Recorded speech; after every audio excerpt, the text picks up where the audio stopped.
Instalasi pengolahan air limbah atau IPAL ini berada di Kelurahan Sungai Selinca, Kalidoni, Palembang, Sumatera Selatan dengan investasi 1,2 triliun rupiah.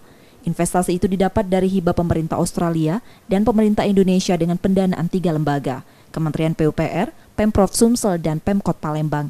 Pembangunan IPAL untuk limbah rumah tangga dan domestik berkala ini pertama diterapkan di Indonesia. Palembang menjadi kota pertama karena memiliki akses sarana air bersih yang baik.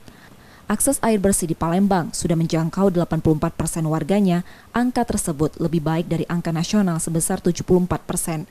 IPAL akan mengolah limbah cair rumah tangga dan domestik dengan pemilihan air dengan sampah, penyaringan, dan penghilangan kandungan berbahaya sehingga limbah aman saat dibuang ke sungai. Pemerintah sangat concern terhadap air bersih dan sanitasi. Contoh kota Palembang ini karena kota besar, jadi dilakukannya dengan sistem sanitasi seperti ini, terpadu. Ya.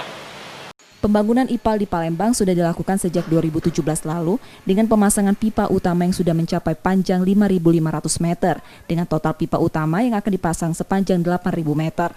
Nanti pipa utama akan disambungkan ke rumah 21.700 kepala keluarga di Palembang yang ditargetkan tuntas pada 2022 yang bisa menjangkau sampai 100.000 warga Palembang.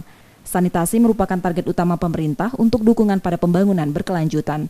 Tim Liputan Kompas TV Palembang, Sumatera Selatan.